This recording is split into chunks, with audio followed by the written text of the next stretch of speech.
The gold band caught the afternoon light as Sarah Mitchell's trembling fingers placed it on the counter of the general store, and in that moment, she wondered if her heart might actually stop beating from the weight of what she was about to do. "Please," she whispered to Mr. Henderson, the store owner, whose weathered face showed more pity than she could bear. "My daughter needs medicine. The fever has been burning through her for 3 days now, and I don't have any money left."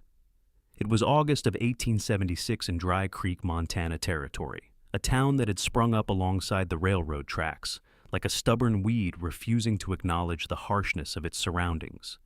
The summer heat pressed down on everything with relentless intensity, turning the main street into a ribbon of dust that coated every surface, every throat, every hope that dared to show itself. Mr. Henderson picked up the ring, examining it with the practiced eye of a man who had seen too many desperate transactions in his 20 years running the store. "Mrs. Mitchell, I know things have been hard since your husband passed, but are you certain about this?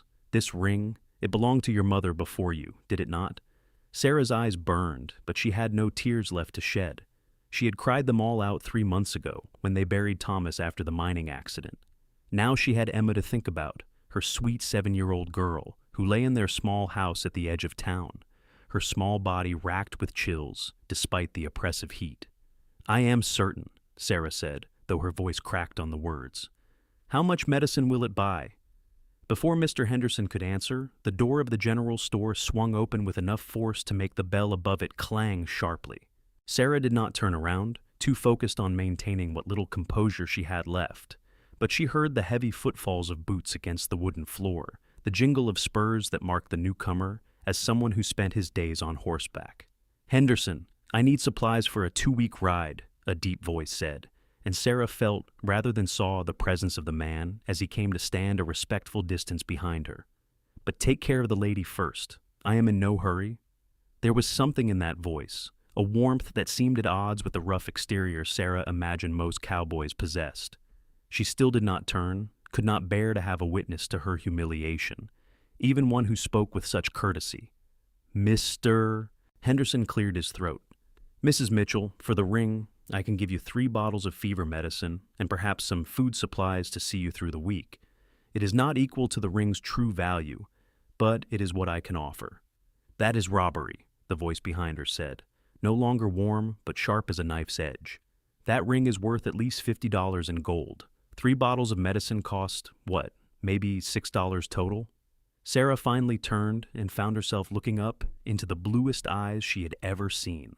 The man stood well over 6 feet tall, with broad shoulders that filled out his dusty brown shirt, and a face that was all hard angles softened only by the concern evident in his expression. He could not have been much older than 30, with dark hair that curled slightly at his collar, and a few days' worth of stubble shadowing his jaw. "Sir, I appreciate your concern, but this is my business," Sarah said quietly, though she felt a flutter of something, gratitude perhaps, at his intervention. The cowboy removed his hat, revealing more of his sun-bronzed face. "Ma'am, I mean no disrespect, but I cannot stand by and watch this transaction take place. Henderson, I will give you $20 in gold for that ring, which is more than fair given you would sell it for at least 70 in Denver, and I will pay for whatever medicine and supplies the lady needs." "Now see here, Cole Brennan," Mr. Henderson sputtered, his face reddening. "I run an honest establishment." "Then prove it," Cole said, and there was steel beneath the quiet words. Sarah's head spun, trying to follow the exchange. "Mr. Brennan, I cannot accept charity. I have my pride, and it is all I have left aside from my daughter."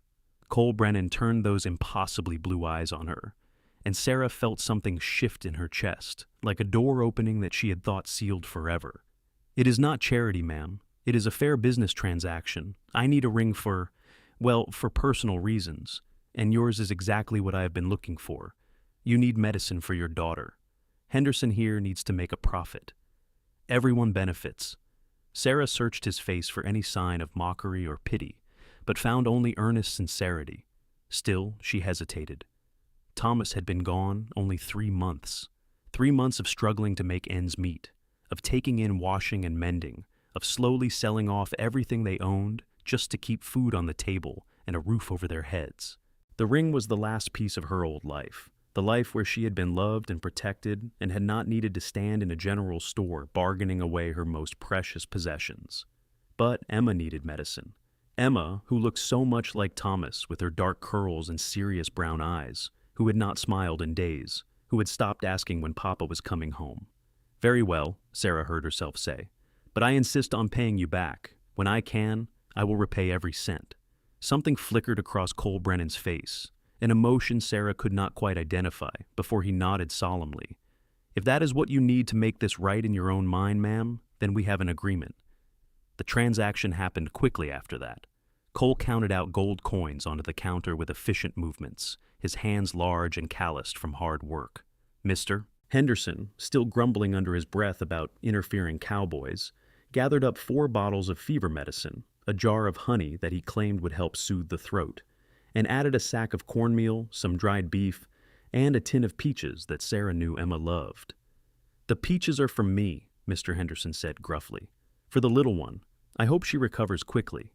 Sarah's throat tightened with unexpected emotion. "Thank you, Mr. Henderson. That is very kind." Cole Brennan picked up the heavy sack of supplies as if it weighed nothing. "I will walk you home, Mrs. Mitchell. These supplies are too heavy for you to carry alone." "That is not necessary," Sarah protested, even as she knew it was futile. The man had the determined look of someone who had made up his mind. "I insist," Cole said simply, and settled his hat back on his head. "Henderson, I will return later for my own supplies." The walk through Dry Creek took them past the handful of buildings that made up the town's center. The saloon, with its ever-present piano, music drifting out into the street, the land office where men still came seeking their fortunes, the blacksmith shop, where the ring of hammer on anvil punctuated the afternoon air. Sarah was acutely aware of the curious glances they received, aware that by tomorrow the entire town would be buzzing with speculation about Sarah Mitchell walking alongside the tall cowboy.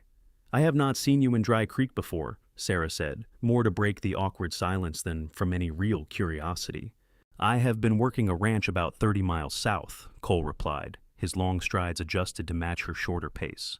"Came into town to get supplies before heading further north. I heard there is good grazing land available near the Canadian border. Thought I might see about claiming some for myself." "You want to start your own ranch?" "That has been the dream for a while now," Cole admitted.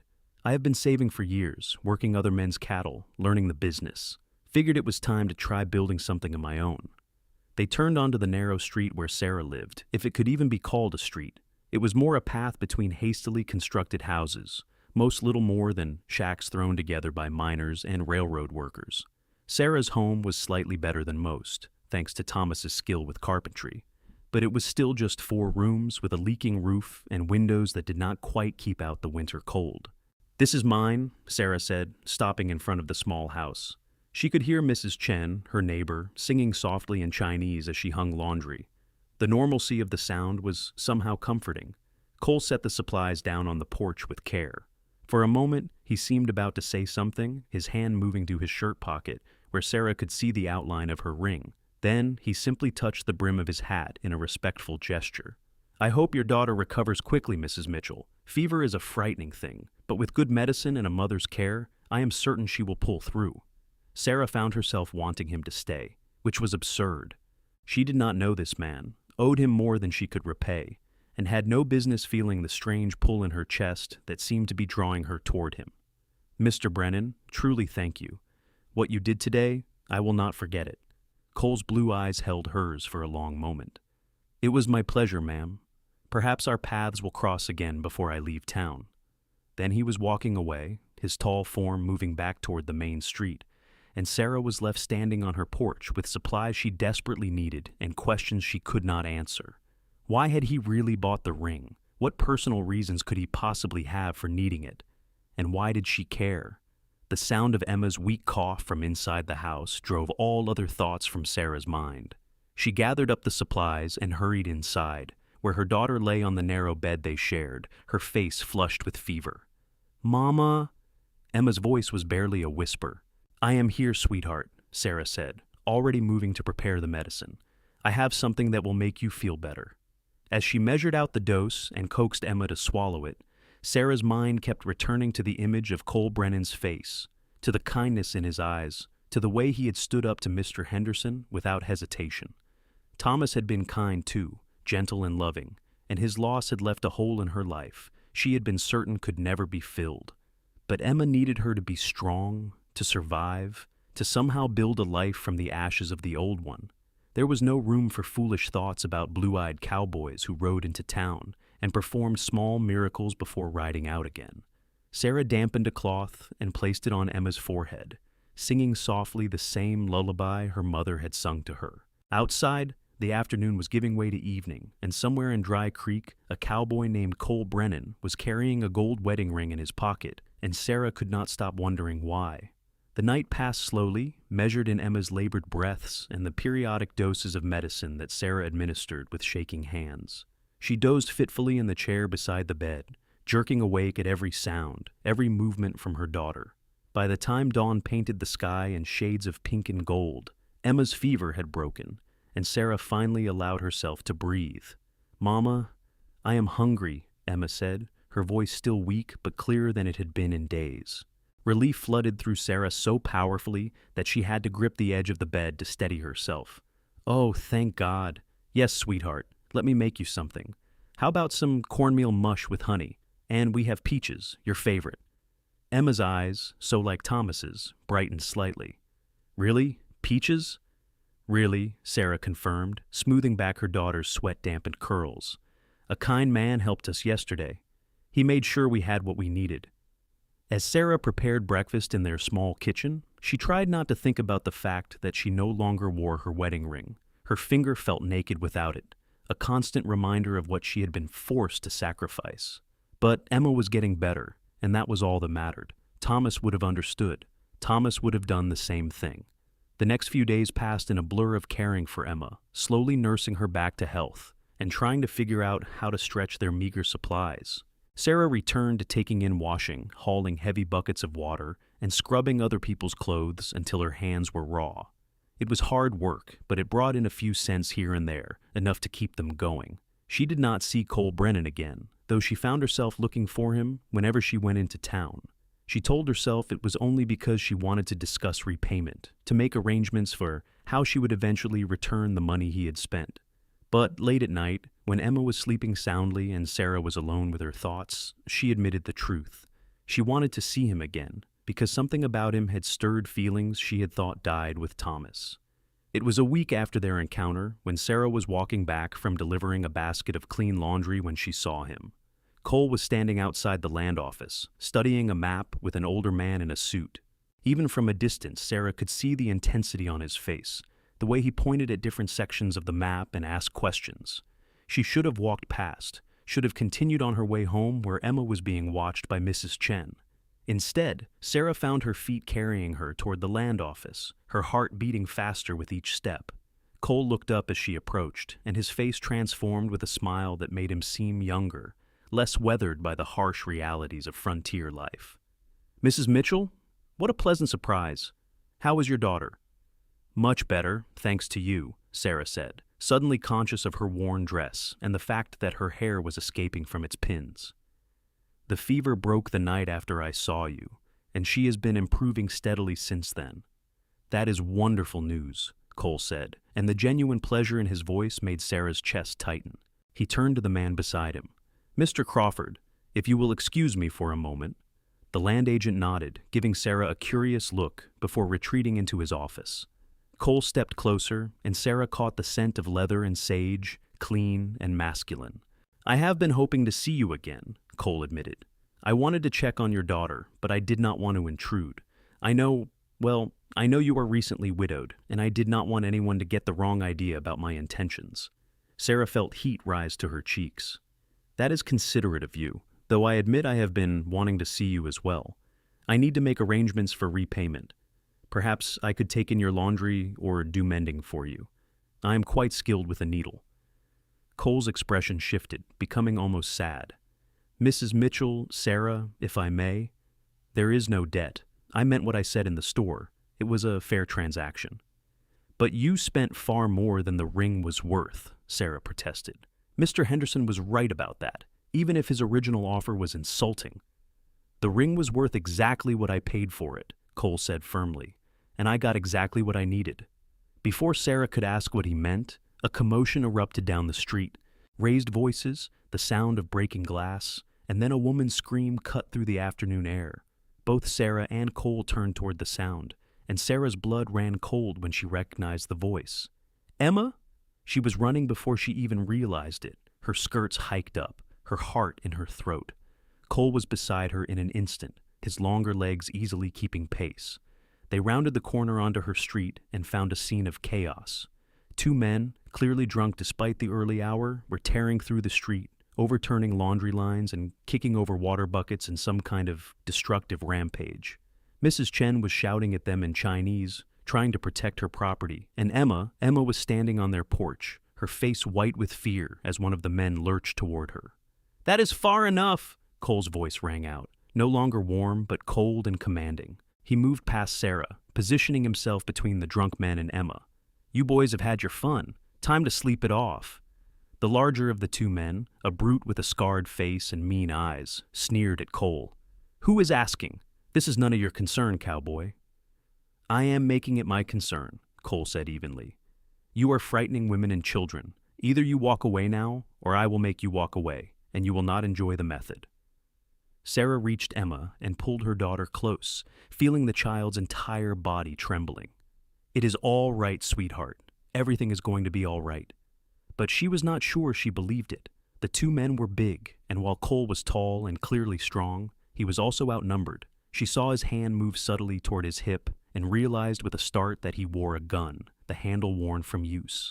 The scarred man must have noticed too, because his expression shifted from belligerent to calculating. "You any good with that iron, cowboy?" "I am good enough," Cole replied, "but I would rather not find out today. What do you say we all just go our separate ways?" For a long, tense moment, the outcome hung in the balance. Then the second man, younger and looking decidedly less confident than his companion, tugged on the scarred man's arm. "Come on, Briggs, this is not worth it. We were just having some fun." Briggs spat on the ground, his eyes never leaving Cole. "This is not over." "Yes, it is," Cole said quietly, but there was something in his voice that made even Briggs take a step back. The two men stumbled away, leaving destruction in their wake, but at least no longer an immediate threat.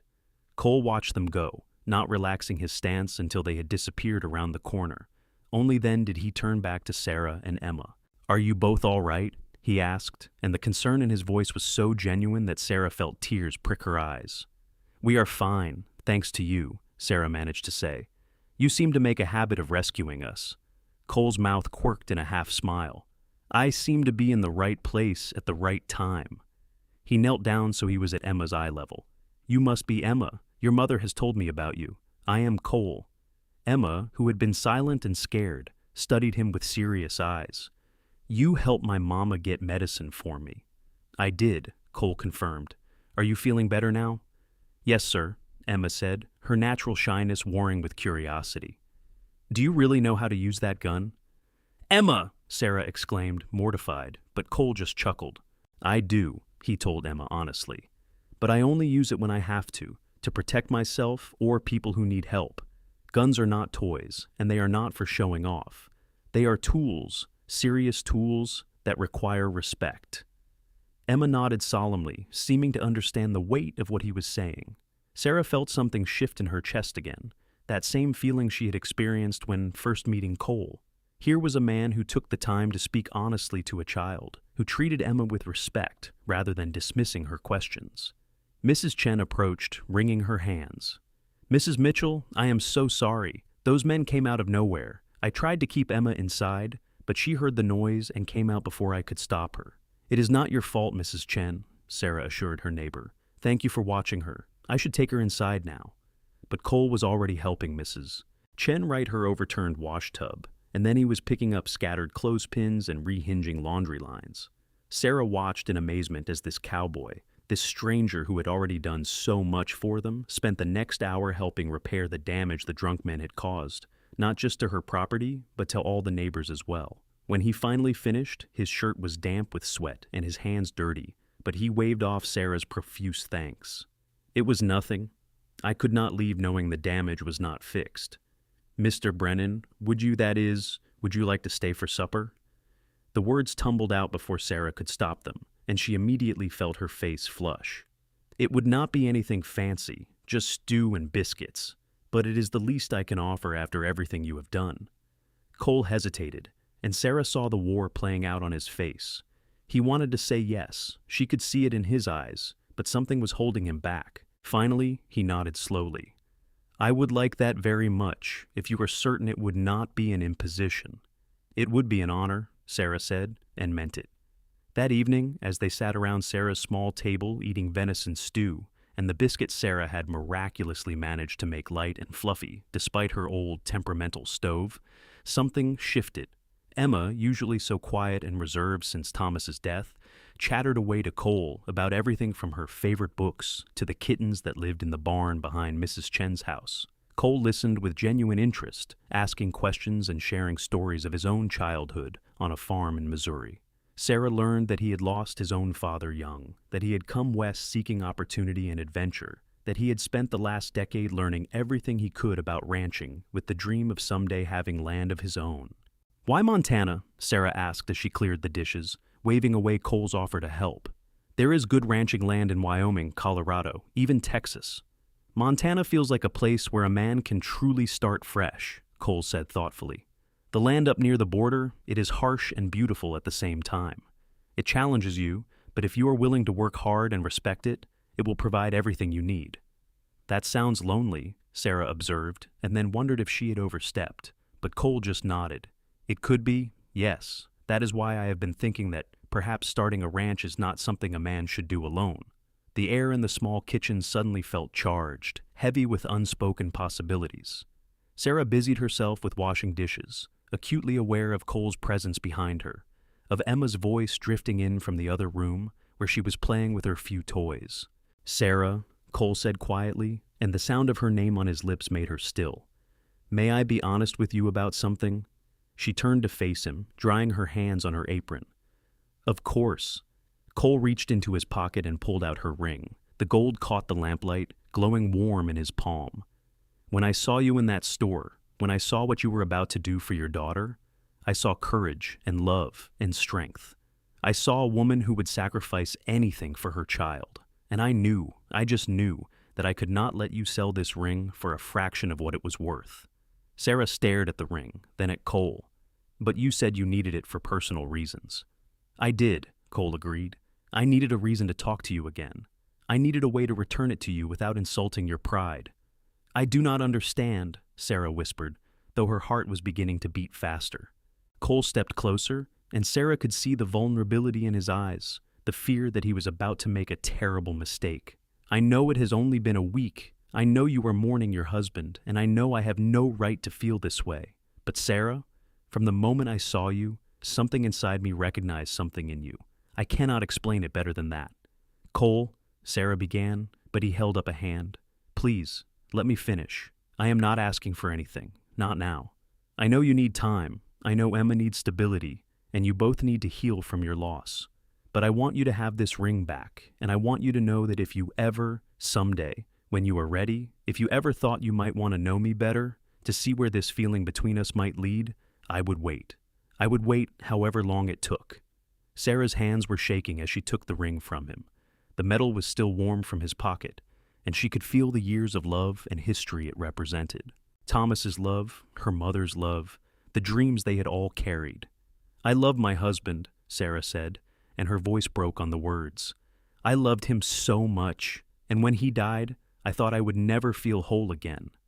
"I know," Cole said gently. "And I am not asking you to forget him or to stop loving him. What you shared with him, that is part of who you are. I would never ask you to give that up." "But?" Sarah prompted, because she could hear the unspoken word hanging between them. "But," Cole continued, "I think the heart has more room than we sometimes realize. I think we can honor the past while still being open to the future. At least, that is what I hope." Sarah looked down at the ring in her hand, then at Cole's face, so earnest and hopeful and terrified all at once. She thought about the last 3 months, the grinding poverty and desperate fear, the nights when she had wondered how she would survive, how she would protect Emma, how she would go on living in a world without Thomas. And then she thought about the last week, about how even in her darkest moment, a stranger had appeared and offered help without judgment, about how this man had stood up to her tormentors, had repaired her neighbor's property, had spoken to her daughter with respect and kindness, about how, when she looked at him, she felt something stirring back to life inside her, something she had thought dead and buried. "I cannot make any promises," Sarah said finally. "It is too soon, and I am still learning how to be in this world without Thomas." "I understand," Cole said, and she could see that he did. "But," Sarah continued, slipping the ring onto her right hand instead of her left, "I would like to get to know you better. If you are staying in Dry Creek for a while, perhaps we could, that is, perhaps you could call on us sometimes, for supper or just to talk." The smile that spread across Cole's face was like sunrise breaking over the mountains.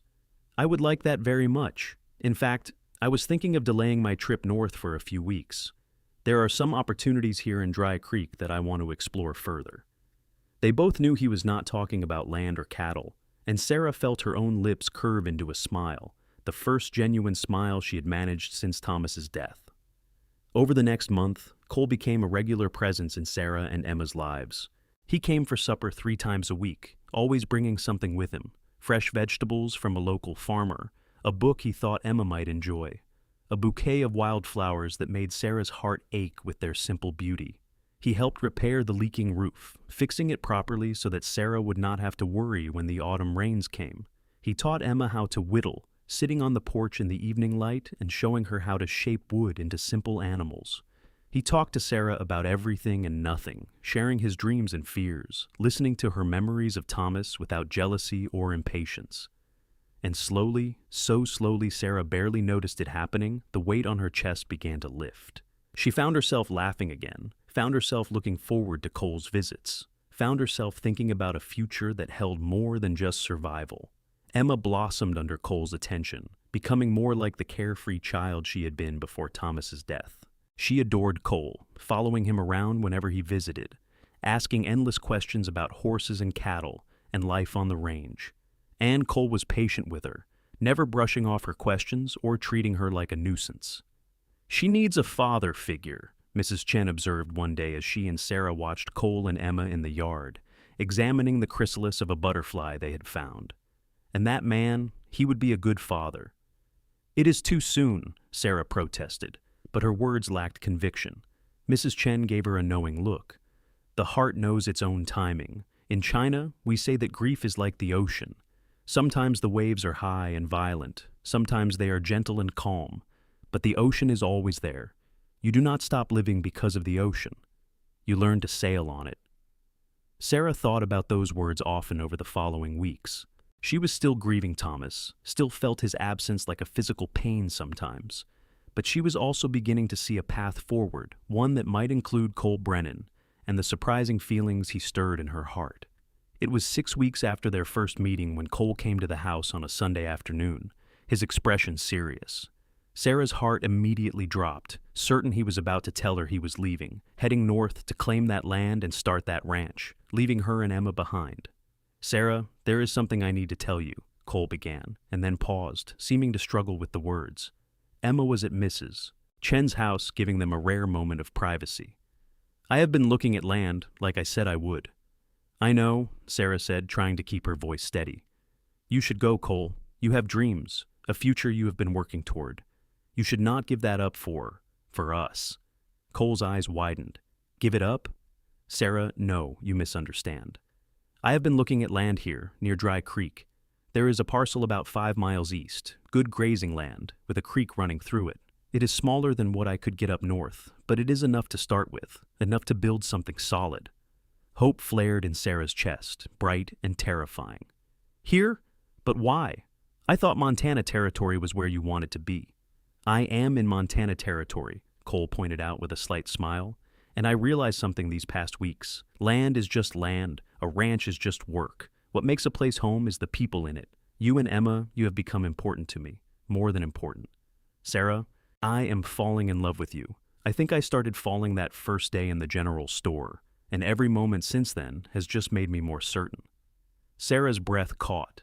She had known, on some level, that they were heading toward this moment, but hearing the words spoken aloud made everything suddenly real and immediate. Cole, she began, then stopped, trying to find the right words. I care for you, so much, but I am scared. I lost Thomas so suddenly, and the thought of opening my heart again, of risking that kind of pain again, it terrifies me. Cole reached out and took her hands in his touch gentle but firm. I am scared too. Love is always a risk. But Sarah, I think the bigger risk is in not trying, in letting fear keep us from something that could be wonderful. What if it is too soon? Sarah asked, voicing the worry that had been plaguing her. What if people think, what if Emma gets attached to you and then something happens? What if I am not ready? Then we will take it slow, Cole said simply. We will go at whatever pace you need. But Sarah, I need you to know my intentions. I am not just passing through. I am not looking for a temporary arrangement. I am here because I want to build a life with you and Emma, if you will have me. Not today, not tomorrow, but someday, when you are ready. Sarah looked into his blue eyes and saw nothing but sincerity and love. She thought about Thomas, about the love they had shared, and she knew with absolute certainty that he would want her to be happy, would want Emma to have a father figure, would want them to have a chance at a full life. I love you, Sarah whispered, and the words felt like both a revelation and a homecoming. I did not think I could feel this way again, but I do. I love you, Cole Brennan. The kiss, when it came, was gentle and sweet and full of promise. Cole cradled her face in his hands as if she were something precious and fragile, and Sarah felt tears slip down her cheeks, tears of joy and relief, and the overwhelming sensation of being truly seen and cherished. When they finally pulled apart, both breathing hard, Cole rested his forehead against hers. Will you let me court you properly? Let me take you to the town social next week. Let me show everyone that you are my girl? Sarah laughed through her tears. Yes. Yes to all of it. The town social was a revelation. Sarah had not attended any public events since Thomas's death, had kept herself isolated in her grief and struggled to survive. But walking into the community hall on Cole's arm, wearing her best dress that she had carefully mended and pressed, she felt like she was stepping back into life. There were whispers, of course, disapproving looks from some of the older women who thought 3 months was too soon to be moving on. But there were also smiles from people like Mrs. Chen and Mr. Henderson, who had seen Sarah's struggles and were glad to see her finding happiness again. Emma was thrilled, dancing with Cole and laughing in a way Sarah had feared she might never hear again. And when Cole led Sarah onto the dance floor for a waltz, holding her close as the fiddles played, Sarah felt the last of her resistance crumble away. I want to marry you, Cole murmured in her ear as they swayed to the music. Not today, not until you are ready, but I want you to know that is where my heart is heading. I want that too, Sarah admitted. I want us to be a family. Cole's arms tightened around her. Then we will be. We will build that ranch together, raise Emma together, maybe have more children if you would like that. We will build a life, Sarah, a good life. The proposal, when it came 2 months later, was perfect in its simplicity. They were at the land Cole had purchased, standing on a small rise overlooking the valley where he planned to build their house.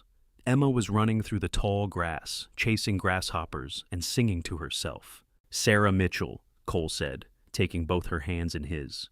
You have brought light back into days I did not even realize were dark. You have given me purpose beyond just surviving, beyond just chasing a dream. You and Emma, you are my dream now. Will you marry me? Will you build this life with me? Sarah looked at the man before her, this cowboy who had bought medicine and returned a ring, who had proven over and over that he was steady and true and deeply good. She thought about Thomas, sent up a silent prayer of gratitude for the years they had shared, and then she let herself fully embrace the future standing before her. Yes, she said, and the word felt like freedom. Yes, I will marry you. Cole whooped with joy and swept her up in his arms, spinning her around as Emma came running over to see what the excitement was about. When Cole told her that he had asked Sarah to marry him, Emma's face lit up with pure delight. Does that mean you will be my papa? Emma asked, suddenly shy. Cole knelt down and looked Emma in the eye. Your papa will always be your papa, and he will always be an important part of your life and your mother's life. But if you want, I would be honored to be your papa too. A girl can never have too many people who love her. Emma thought about this seriously for a moment, then threw her arms around Cole's neck. I want that. I want you to be my papa too. They were married in October of 1876, in a simple ceremony at the church in Dry Creek. Sarah wore a dress of deep blue that Cole had insisted on buying for her, and Emma stood beside them wearing a new dress of her own, holding a bouquet of autumn wildflowers. There were those in town who still disapproved, who thought Sarah was disrespecting Thomas's memory by remarrying so soon. But there were more who understood that life on the frontier was hard, that love was precious and should be grabbed with both hands when it appeared, that a child needed two parents and a woman needed a partner. Mr. Henderson came to the wedding and shook Cole's hand with genuine warmth. You are a good man, Cole Brennan. You take care of these ladies. With my life, Cole promised, and Sarah knew he meant it. Their wedding night was spent in the hotel in town, a luxury Sarah had not experienced in years. Cole was gentle and patient, understanding that it had been months since Sarah had been with anyone, that she carried complicated feelings about moving forward physically in their relationship. We have all the time in the world, Cole assured her, holding her close. Tonight, tomorrow, the next 50 years if we are lucky. There is no rush for anything. But Sarah found that she was ready to fully claim this new chapter of her life. And as she gave herself to Cole, as they explored each other with tenderness and growing passion, she felt the final pieces of her broken heart knit back together, not erasing Thomas, but making room for this new love alongside the old. They spent the winter living in Sarah's small house while Cole worked on building their new home on the ranch land. He hired a few men from town to help with the construction, and slowly, room by room, their future took shape. The house was not grand, but it was solid and well built, with 3 bedrooms and a large kitchen that had a window overlooking the valley. Cole put special care into Emma's room, building shelves for her books and a window seat where she could read and dream. This is the most beautiful house in the whole world, Emma declared when they finally moved in during the first warm days of spring, and Cole and Sarah shared a smile over her head. Those first months of marriage were an adjustment. Sarah was used to doing everything herself, to being solely responsible for every decision regarding Emma and their household. Learning to share that burden, to trust Cole with the big and small choices of daily life, took time, and Cole had to adjust to suddenly being part of a family, to having his solitude interrupted by a chattering child and a wife who needed his attention and presence. There were moments of friction, times when they had to sit down and talk through misunderstandings or hurt feelings. But through it all, the love that had brought them together remained steady. They learned each other's rhythms and needs, learned how to fight fair and forgive quickly, learned how to build a partnership that honored both their individualities and their union. Cole proved to be an excellent rancher, approaching the work with the same dedication and intelligence he brought to everything.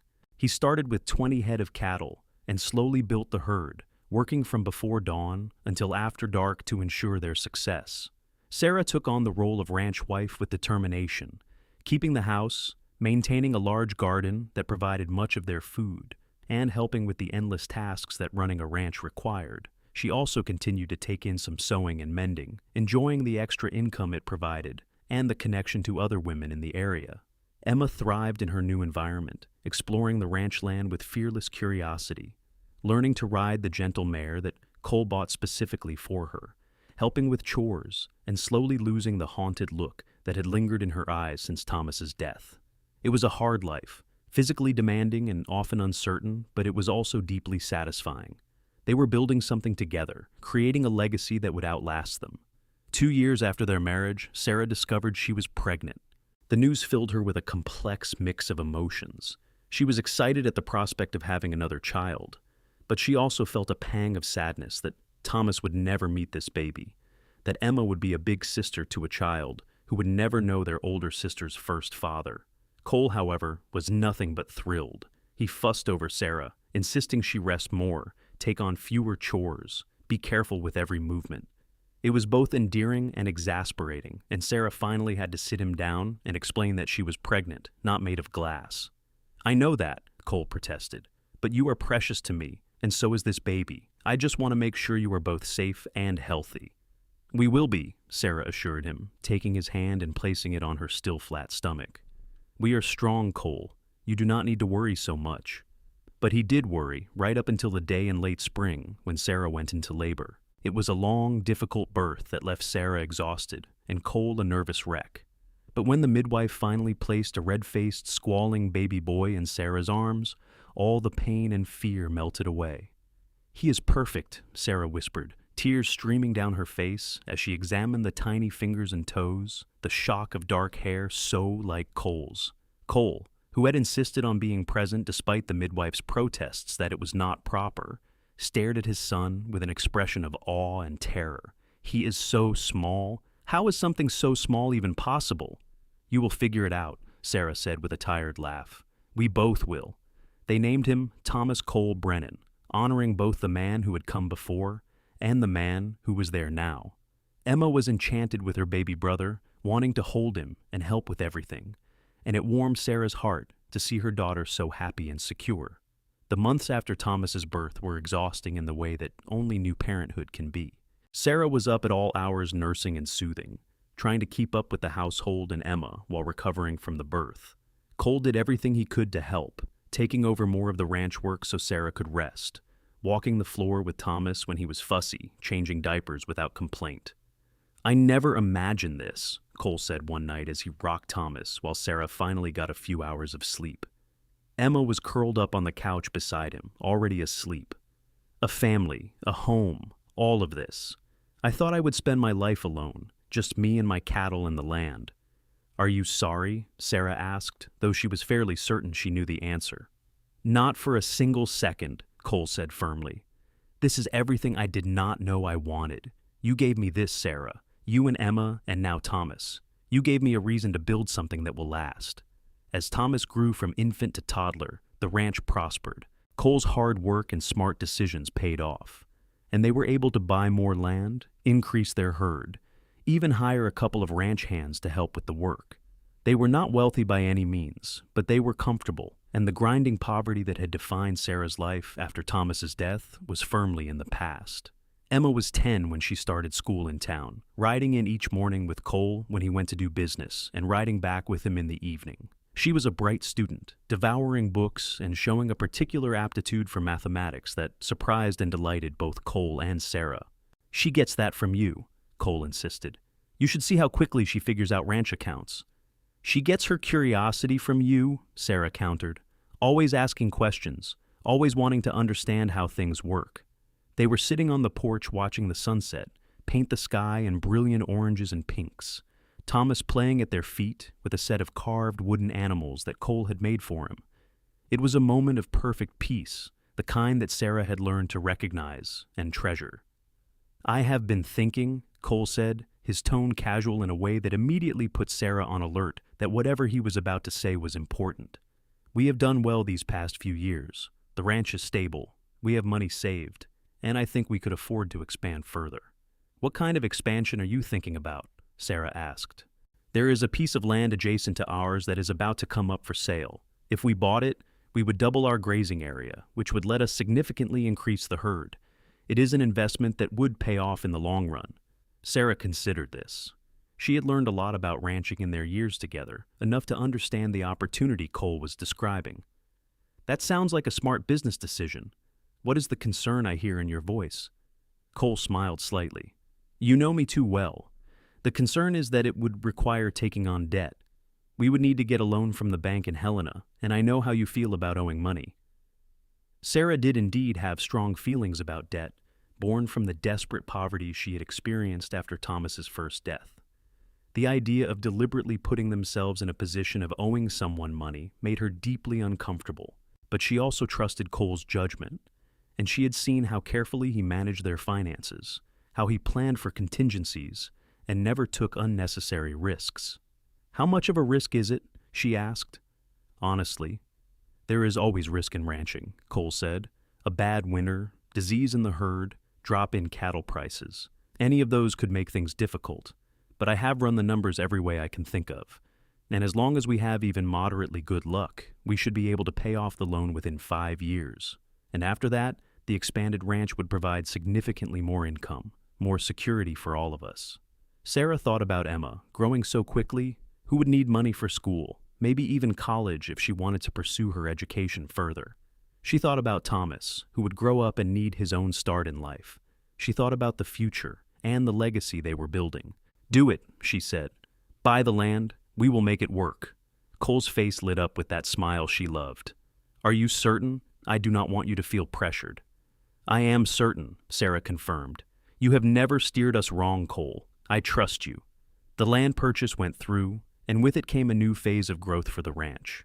They were able to hire 2 more permanent ranch hands, men who became like family, joining them for meals and celebrations. The herd grew, and with it, their reputation as serious, successful ranchers. When Emma was 13, Sarah discovered she was pregnant again, a surprise, but a welcome one. This pregnancy was easier than the one with Thomas had been, and their daughter was born on a cool autumn evening, arriving so quickly that the midwife barely made it in time. "Another girl," Cole said with wonder, holding his daughter and looking at Sarah with such love that it made her heart ache. "We are going to be outnumbered soon." They named her Catherine Rose, and she completed their family in a way Sarah had not even known was missing. Emma doted on her baby sister, and Thomas, now 5, was fascinated by the tiny creature who had suddenly appeared in their lives. The years flowed past, marked by the seasons and the rhythms of ranch life. Emma grew into a beautiful young woman, her intelligence and curiosity leading her to announce at 16 that she wanted to attend the women's college in Helena. Cole, despite his initial instinct to keep her close, supported her decision completely, working extra hard to ensure they had the money for tuition. "She is so much like you," Sarah told Cole the night before Emma left for school. "So determined and brave." "She is like you," Cole corrected. "She has your strength, your willingness to do hard things when they matter." Thomas, at 12, was already showing signs of being a natural rancher, spending every free moment with Cole, learning everything he could about cattle and horses and land management. And Catherine, now 7, was a bright spark of energy who kept them all laughing with her antics and endless questions.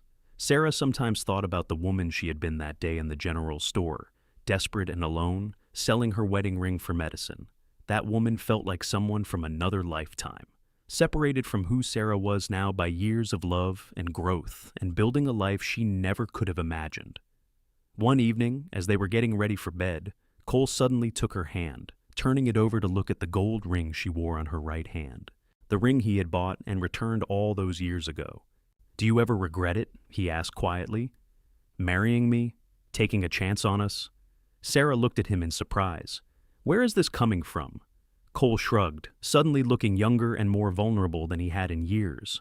"I was just thinking about how much I love you, how lucky I am, and I wondered if you ever wish things had been different. If you wish you had had more time to grieve Thomas before I came along, or if you wish I was more successful, could give you more." Sarah took his face in her hands, making sure he was looking directly at her. "Cole Brennan, you listen to me. You gave me back my life. You saved Emma and me in every way a person can be saved. You have loved me and cherished me and been a true partner in every sense of the word. I do not regret a single moment, and I would not change anything even if I could." "I love you," Cole said, his voice rough with emotion. "I loved you the moment I saw you in that store, and I will love you until the day I die." "I love you too," Sarah whispered. "You are the best thing that ever happened to me, beyond even my wildest hopes." They made love that night with the tenderness and passion of 2 people who knew each other completely, who had built a life together through challenge and joy, who understood that love was not just a feeling, but a choice made new every day. More years passed. Emma graduated from college and surprised everyone by marrying a young lawyer she had met in Helena, a kind man named Daniel, who reminded Sarah a little of Thomas in his gentleness and intelligence. They settled in Helena, where Daniel established a practice and Emma worked alongside him, managing the business side of things with the mathematical skills she had honed growing up on the ranch. Thomas, at 20, was Cole's right hand in running the ranch, showing the same dedication and skill his adoptive father had demonstrated. He was courting a local girl named Margaret, the daughter of a neighboring rancher, and Cole predicted they would be engaged before the year was out. And Catherine, at 15, was determined to become a teacher, spending her free time tutoring younger children in town and talking constantly about the school she wanted to help establish for ranch families who lived too far from Dry Creek to attend regularly. Sarah was 45 years old, her dark hair now streaked with gray, her hands marked by years of hard work, her face lined with the signs of a life fully lived, and she had never been happier. "Can you believe it has been 17 years?" she asked Cole one evening as they sat on their porch, watching the sunset just as they had countless times before. The house had been expanded over the years, growing to accommodate their family, and the ranch now sprawled over several hundred acres of the prime Montana land. "Best 17 years of my life," Cole said, taking her hand and lacing their fingers together. "Though, I have to admit, that first day when I walked into Henderson's store and saw you there, I never imagined all of this." "What did you imagine?" Sarah asked, curious. "Honestly, I just knew I could not walk away. There was something about you, about the courage it took to do what you were doing, that called to me. I told myself I would just help and move on, but even then, I think I knew that was not true. I thought you were the most beautiful man I had ever seen," Sarah admitted with a laugh, which made me feel so guilty because Thomas had only been gone 3 months. But there you were, with your blue eyes and your kindness, and something in me that I thought was dead just woke up. Cole brought her hand to his lips, kissing it gently. "I am glad it did.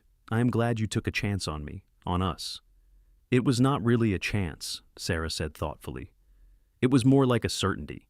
Once I got to know you, once I saw who you really were, there was no question in my mind that I wanted to spend my life with you." They sat in comfortable silence as the sky darkened and stars began to appear. From inside the house, they could hear Catherine practicing the piano Cole had bought for her last birthday, the notes drifting out through the open windows. "I have been thinking about something," Cole said eventually. "I am not getting any younger, and Thomas is more than ready to take over running the ranch. What would you think about taking some time for us? Maybe travel a bit, see some of the places we have always talked about but never had time to visit." Sarah was surprised and delighted by the idea. "Do you really mean it? You would be willing to step back from the ranch?" "I would," Cole confirmed. "We built something solid here, something that will last long after we are gone. Thomas and Margaret, they will carry it forward, and Emma and Catherine, they are making their own marks on the world. We did our part. Maybe it is time to do some things just for us." "I would love that," Sarah said, feeling excitement bubble up inside her. "Where would we go first?" They spent the next hour planning, talking about seeing the ocean, visiting Emma and Helena, maybe even traveling to San Francisco, which they had heard was a marvel of modern civilization. It was indulgent and impractical, and absolutely wonderful to contemplate. Over the next months, they prepared for their journey. Thomas and Margaret, who had indeed gotten engaged just as Cole predicted, moved into the main house to begin managing the ranch. Catherine went to live with Mrs. Chen, who had become like a grandmother to all the Brennan children over the years, so she could continue her schooling without interruption. And on a bright morning in May, Cole and Sarah set out, just the two of them, for the first real adventure they had taken together since getting married. They traveled by train, marveling at how the country had changed since they had first arrived in Montana Territory all those years ago. They spent 2 weeks in San Francisco, staying in a hotel near the waterfront, exploring the city hand in hand like young lovers. They saw the ocean for the first time, standing on the beach and feeling the spray of waves against their faces, both of them awed by the vast expanse of water stretching to the horizon. "It is humbling," Sarah said, gripping Cole's hand tightly. "To see something so big, so powerful. It makes our ranch seem very small." "Maybe," Cole agreed. "But our ranch is ours. We built it with our own hands, raised our children there, created a life there. That is not small, Sarah. That is everything." They visited Emma and Daniel and Helena on their way back, spending time with their first grandchild, a little boy named Thomas, who had been born just months before. Holding her grandson, Sarah felt the circle of life completing itself in a way that was both bittersweet and deeply satisfying. "He looks like his namesake," Emma observed, watching Sarah cuddle the baby. "Mama, do you think about him often, my first father?" "Every day," Sarah said honestly. "Not in a sad way, not anymore. But he is part of who I am, and he gave me you, which is one of the greatest gifts I have ever received. I think he would be proud of the woman you have become, Emma. I know I am."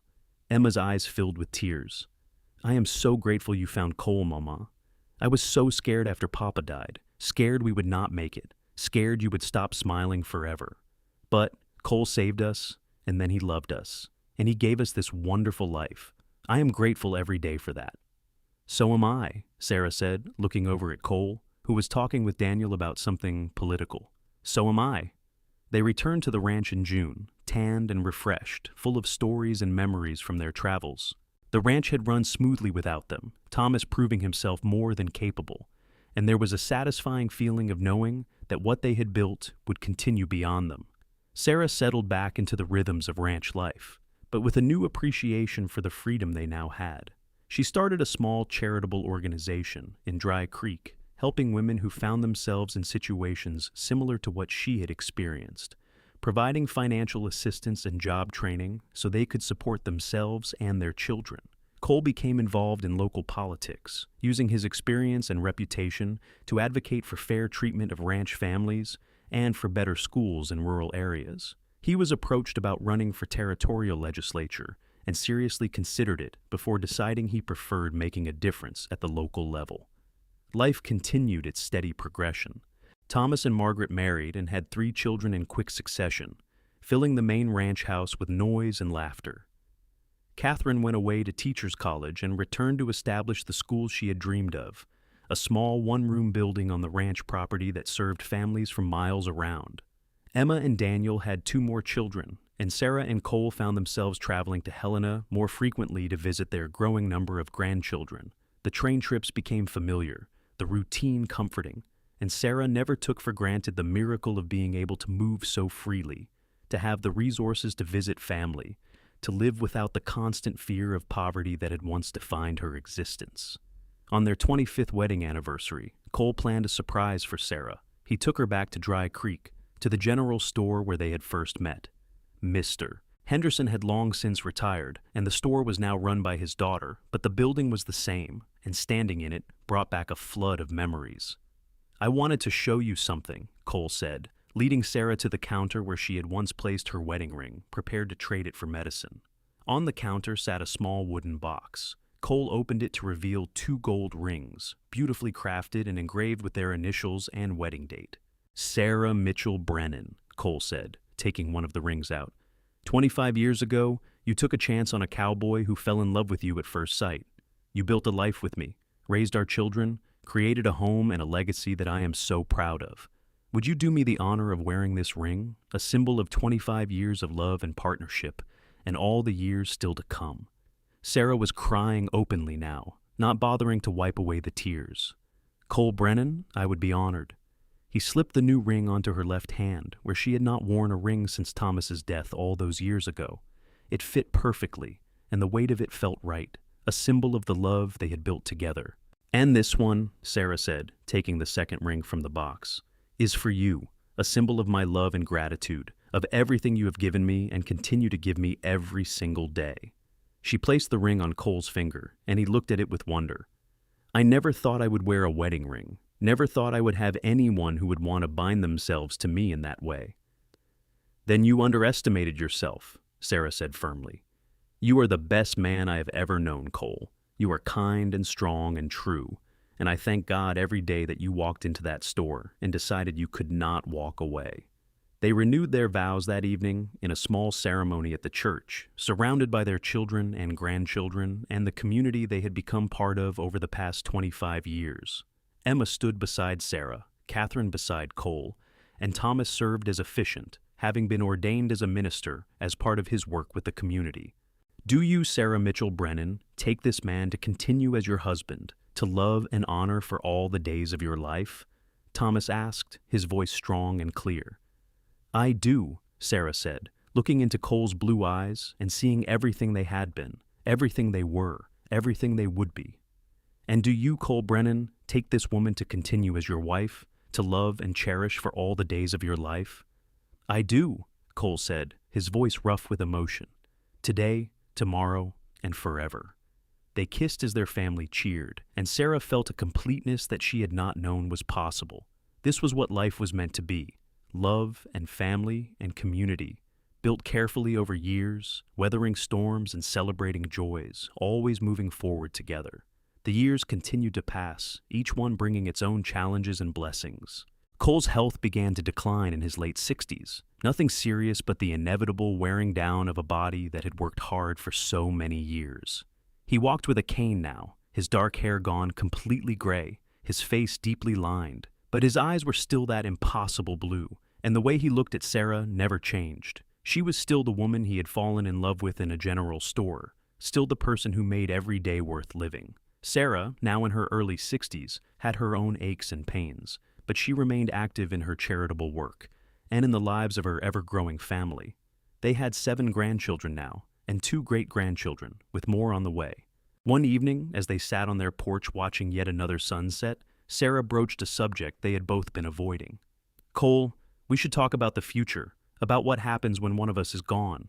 Cole's hand tightened on his cane. "I do not like thinking about that." "I know," Sarah said gently, "but we need to. We need to make sure everything is in order, that our children know our wishes, that we have said everything we need to say to each other." Cole was quiet for a long moment, staring out at the land they had built their life on. "When I go, I want to be buried here, on the ranch, looking out over the valley." "When we go," Sarah corrected, "I want to be right beside you." "Sarah, you might have years after I am gone," Cole protested. "You might want to be somewhere else, with someone else."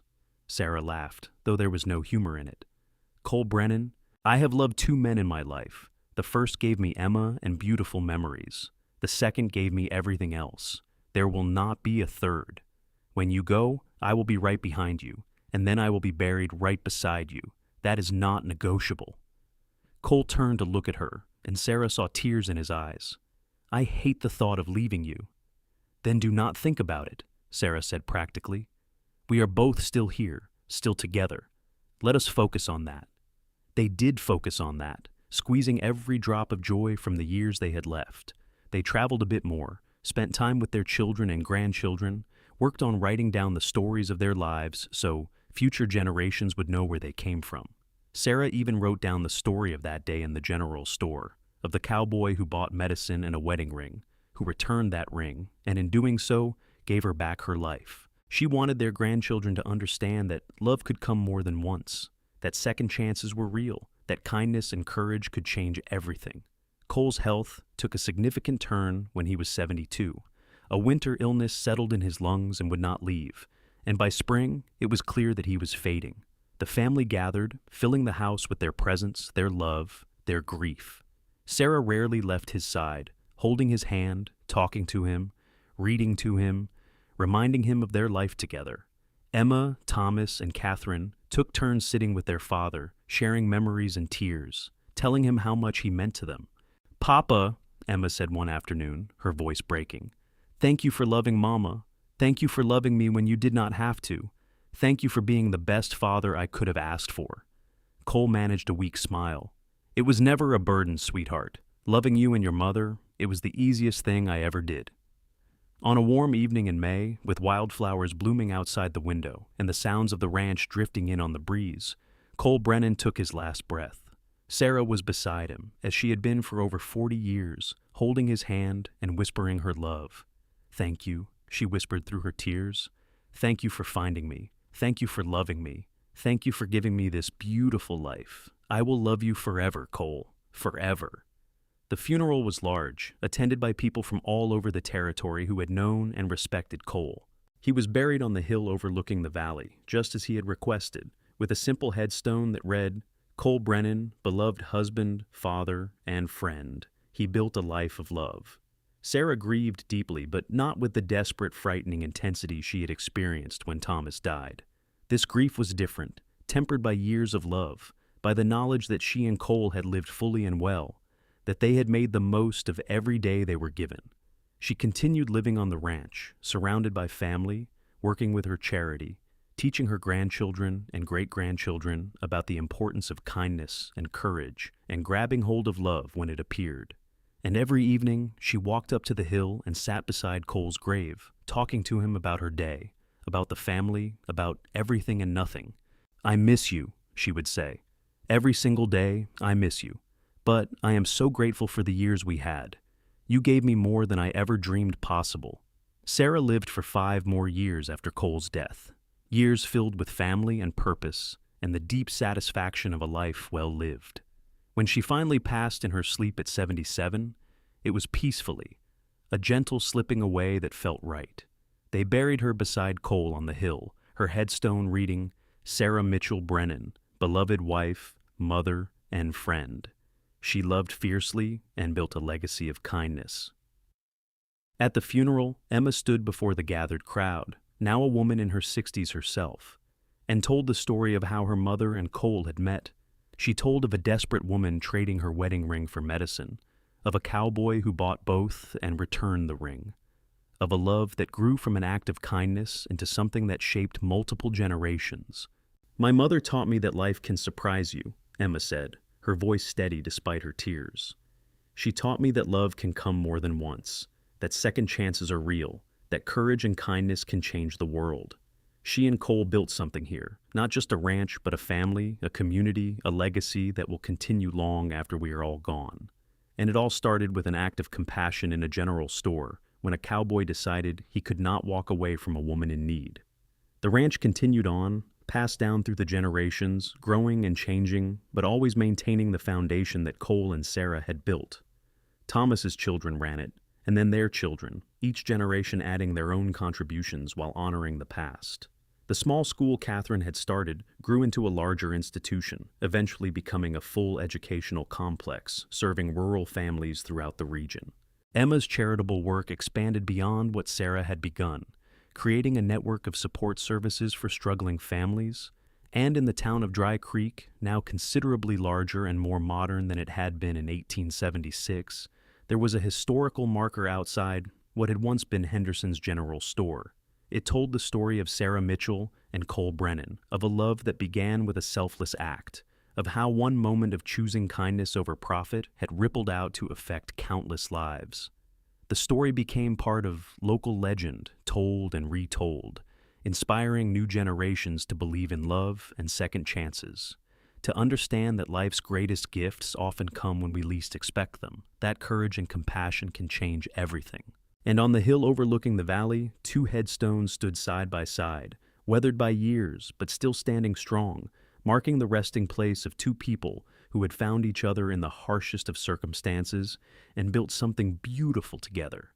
Wildflowers grew around the graves every spring, planted by descendants who wanted to honor the love story that had given them all life.